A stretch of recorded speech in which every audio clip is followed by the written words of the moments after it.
ரொம்ப ரொம்ப வருத்தமாக இருக்குது. ரொம்ப நல்ல மனிதர். அவர் பண்ண நல்லதெல்லாமே வந்து இன்னைக்கு இவ்வளோ மக்கள் வந்தது வந்து ஒரு வெளிப்பாடாக இருக்குது.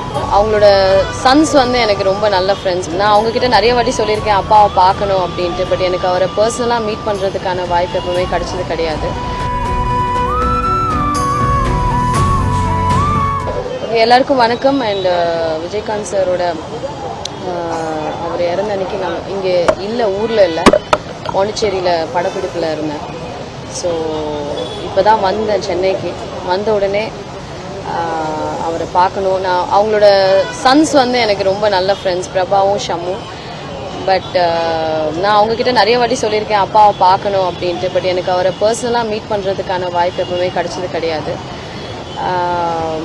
ரொம்ப ரொம்ப வருத்தமாக இருக்குது. ரொம்ப நல்ல மனிதர். அவர் பண்ண நல்லதெல்லாமே வந்து இன்னைக்கு இவ்வளோ மக்கள் வந்தது வந்து ஒரு வெளிப்பாடாக இருக்குது. ஸோ கண்டிப்பாக அவரோட ஆத்மா சாந்தி அடையணும்னு சொல்லிட்டு மனப்பூர்வமாக தேங்க்யூ. அண்ணனோட இந்த பிரிவு ரொம்ப ரொம்ப துயரமானது. மனசுக்கு அவ்வளவு கஷ்டமா இருக்கு. ஆரம்ப காலகட்டத்தில் எனக்கு ஒரு 4 வருஷம் 4 படங்கள் 5 படங்கள் ஆச்சு. பெரிய பாராட்டுலாம் எனக்கு கிடைக்கல. அப்போ வெறியனான ஒரு படம் அவர் கூட செய்து பண்ற வாய்ப்பு எனக்கு கிடைச்சது. ஒரு 8 நாள் இந்த 10 நாள் வரைக்கும் அவர் கூட பணியாற்ற ஒரு வாய்ப்பு கிடைச்சது. ஒரு நாளுமே வந்து ஒரு சகோதர அன்போட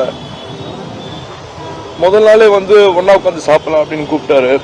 நான் வந்து ஒரு வேண்டுதல் அப்பாக்காக வேண்டிட்டு நான் 8 வருஷம் அசைவம் சாப்பிடல, நான்வெஜ் சாப்பிடல.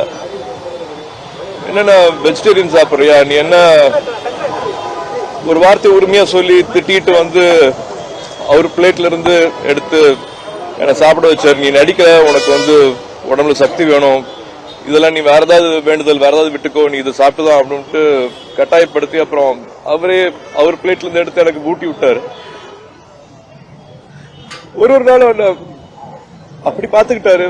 டான்ஸ் மாஸ்டர் கூப்பிட்டு எனக்கு எக்ஸ்ட்ராவா வந்து ஸ்டெப்ஸ் எடுத்து வைங்க, நல்லா டான்ஸ் ஆகட்டும்னு சொல்லுவாரு. ஸ்டண்ட் மாஸ்டர் கிட்ட அதே மாதிரி சொல்லுவாரு. 8 நாளும் அவரை நான் வந்து பிரமிச்சுதான் பாத்திருக்கேன். இன்னொருத்தர் கிடையாது, அவர் மாதிரி இன்னொருத்தர் கிடையாது. பெரியவங்களை இழக்கிறது வந்து எப்பவுமே வந்து ஒரு துயரமான விஷயம். அண்ணனோட இழப்புங்கிறது வந்து ரொம்ப கஷ்டமா இருக்கு. அவங்க குடும்பத்தாருக்கும் அவங்களோட சொந்தங்களுக்கும் தொண்டர்களுக்கும் எல்லாருக்கும் ஆழ்ந்த இரங்கலை நான் தெரிவிச்சுக்கிறேன். என்னோட ஆத்மா சாந்தி அடையணும்னு நான் வேண்டிக்கிறேன். எப்பவுமே அவரோட நினைவுல இருக்கும்.